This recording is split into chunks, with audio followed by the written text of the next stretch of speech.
here with StrengthInc.com with Ed Coan. How you doing, guys? We're live here at Quad's Gym answering some questions. Our first question here is from Mike Heilman. Mike says, Ed, I'm looking at your program and need some help trying to determine how to set up the cycle. I've got no idea where to start with my weights. For example, my 1 rep max for dead is 575 and I can rep 405 for 12. What would my first week look like for deads? Is there some type of percentage for my 1 rep max that I can use to set up the bench, squat, deadlift, etc. for the first week? Mike, we kind of went through this before. I think you might have asked before. So what we're going to do to make it easier is Dave's going to email you my home number and just call me and we'll straighten it out. No problem. All right. Travis Boss says, my training partner and I were wondering if you sold any posters of yourself lifting so that we could be inspired having one hanging in our gym. Also, do you make rounds to any lifting meets? It'd be an honor to bump into you at some point. The only poster that was made was a guy named Tim Bruner from the USPF Texas. He used to sell one, so you might be able to find one from him. If not, email us back and I'll see if I can get some. And yeah, I go to all kinds of meets sometimes. The next meet I'm going to, I'll be at the Mr. Olympia and watch some of the powerlifting there. I go to the Arnold every year. In a few meets around Illinois, that's about it. But yeah, if you run into me, just say hi. Ken Stevens asks, Ed, could you give me some advice on finding the right hand placement on squats, given that you have the shoulder ROM to go narrow similar to Malanchev and Pozdiev. I have seen lifters put up big numbers with a wide placement as well as a close hand placement. Thoughts? Yeah, so it's preference, whatever feels great. When I was younger, I used to go with a lot closer, like Malanchev. Okay. But I actually had a slight tear in the flexor tendon in my forearm. That's when I had to grip the bar fully instead of with a false grip, so a suicide grip, and lower the bar a little bit. I got used to it. It's what you get used to. As long as it's not too close or too wide, whatever you get comfortable with is the best. It's all based on, you know, personal preference. Okay. All right, Stephen Jones says, any tips for a guy who's weak off the floor with his deadlift? I like stiff leg deadlifts. I also like deadlifting while standing on a 2 to 3 inch block at the most. Those seem to make me use my legs and hamstring the most, which is what you need off the bottom. Hassan Yutbe says, hi, he was wondering, what lifting belt do you use? My first lifting belt was one made by Pat Malone, Pat's Power Place Products. In the old days, he's from Indiana. He doesn't make belts anymore. And then my old gym owner, Tom Milanovich, left me his belt, and I use that. I don't even know where he got it, but most of the ones online are good. Okay, Justin Broughton says, hey, Ed, got 2 different opinions on a proper squat depth. I know you competed in the IPF, and their rule book is what I'm actually interested in. When squatting, I believe you go convincingly deep past a parallel, but a parallel when your VMO is at the same level at the hip crease, or when the bony part of the knee is at the same level. So he's asking about that parallel there. Mm-hmm. Because then it would change as your quad gets bigger if the first is correct. So is that as okay, Justin. I'll show you right now. Break in parallel, you have to break. It doesn't have to be convincingly deep. That's BS. It has to break parallel. That's what the rule says. So it would be the top of the knee here, at the top of the hip at the crease. The crease has to break the parallel line. That's all you have to do. As far as the size of your quads or anything like that, it still has nothing to do with this or this. That only affects this in here, which has nothing to do with this end or this end. Break in parallel is just that, break parallel. Convincingly deep is a bunch of BS. Excellent. Good answer. And J.B. Illish says, Ed, what are your thoughts on ab training? Is direct ab work a must, or do they get stronger from deadlifting and squatting? Would RKC planks suffice in a strength training program? Thanks for your time and take care. Regular front planks, side planks are great. I never did a lot of direct ab work. I did a lot of training in the off season in the squat and deadlift and all my other exercises without a belt. It was kind of like adaptation. But that usually worked pretty well for me. But a little direct ab work is not bad as long as it's nothing that hurts you. Good deal. Javier Garcia says, Ed Coan, I'm a big fan. Met you back in March at Stan's meet. It was an honor to sack your hand. Just wanted to ask. Right. Just wanted to ask you a still powerlift question. I know you retired from meets, but do you still train? Oh, I have to train. It's my therapy. I love training. I'm just trying to be a little bit of who I was. Not set any records, just to feel good and feel strong. That's about it. Okay. SG Diablo 777 says, Ed, I know you're busy, so if you don't have time to answer the question, that's understandable. Well, we do. Anyway, I was discussing with others to the point of incorporating leg pressing into a power routine. My argument is that it's pretty useless and inferior than the other accessories for the squat and deadlift, as it's a machine that holds the weight in place and has 1/8 the ROM as a squat at best. I know you recommended it for single leg presses a while ago. Do you still think it's worth doing? It's only worth doing if you have a problem with your back and legs pushing together. I had a problem at one time, but by the end of my training, when I got a lot better and a lot stronger, where my leg strength caught up to my back strength, I didn't need them anymore. But yeah, it teaches how to push with your legs without using your back and all your hips.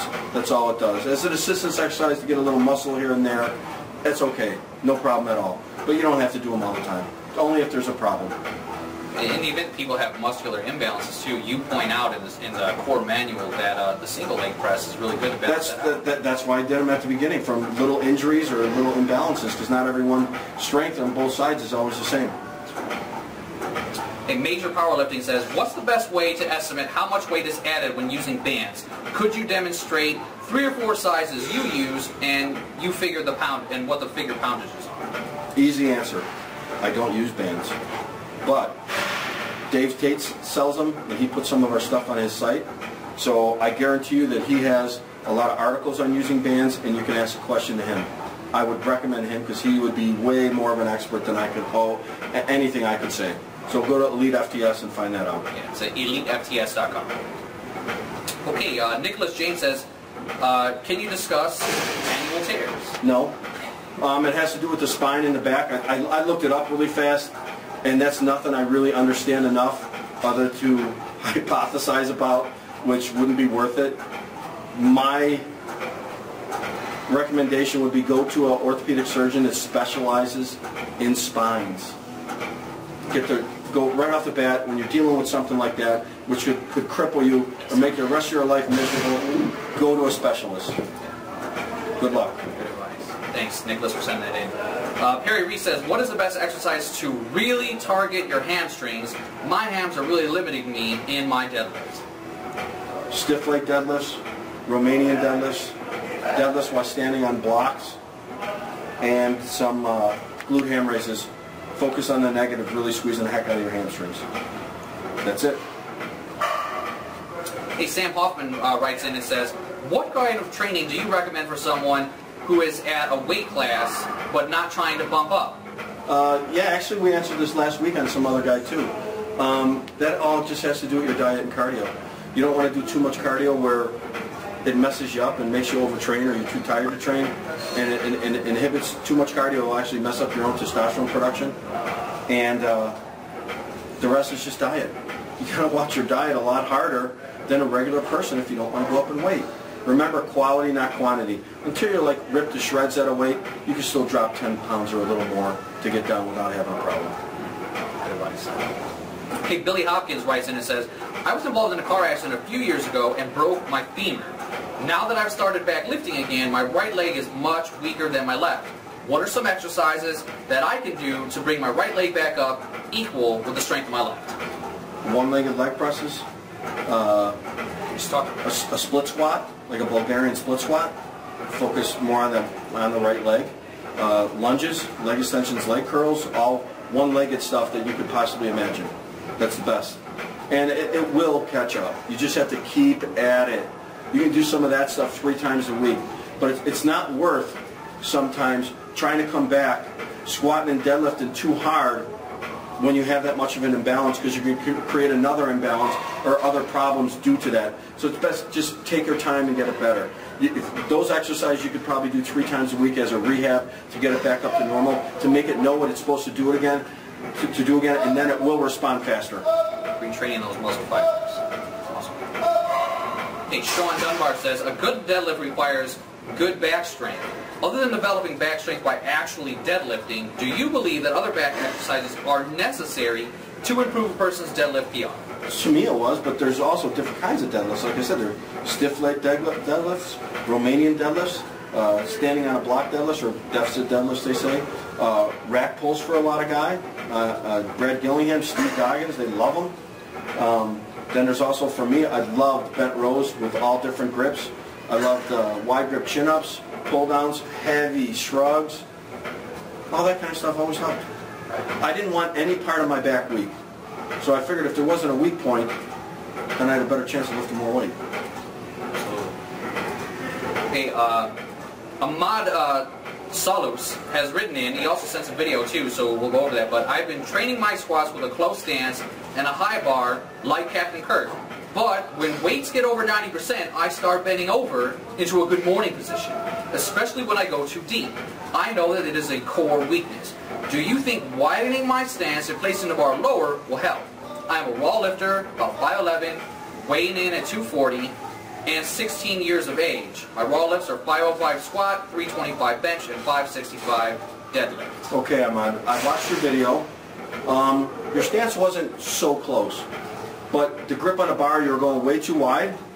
So when you grab the bar, I'll try not to hit Dave, is your elbows weren't here when you squatted.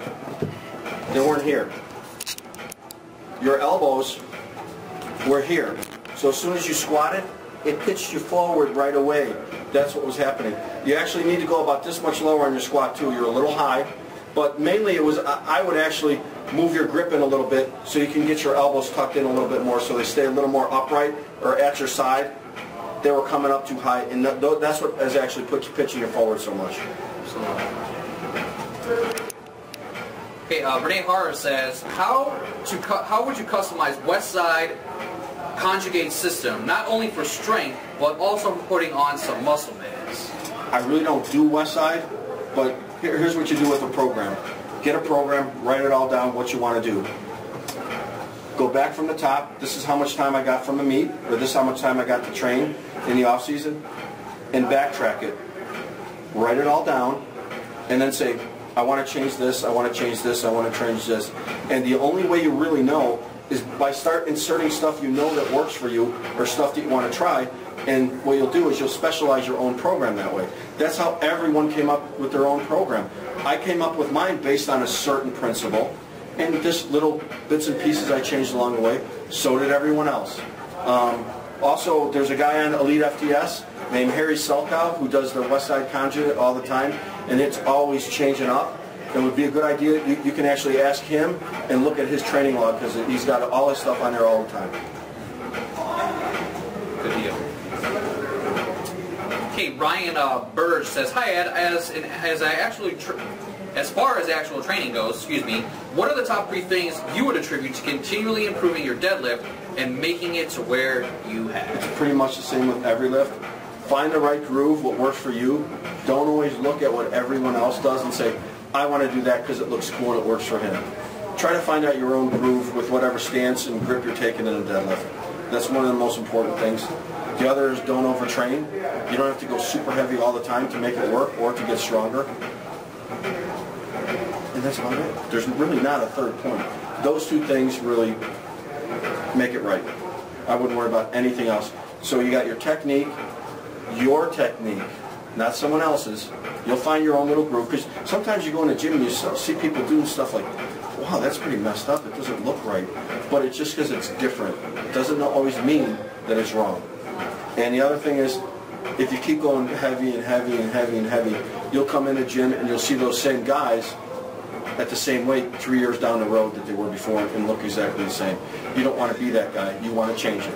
So just don't overtrain and have the right technique all the time. Good deal. Andre Gabriel Velasquez says, should knee sleeves be worn every squat session, or should they be kept for heavy sessions such as with a belt or other support equipment? Well, if you don't have bad knees, there's no real reason to wear them all the time or any of your equipment all the time unless there's an injury or potential for injury. So I'd say no. Sometimes it's good to get used to training without them, just so it feels better when you put them on. But yeah, no, you don't have to wear them. Not all the time. No. All right, guys, that wraps up our Q&A for today. Thanks a lot, guys. See you.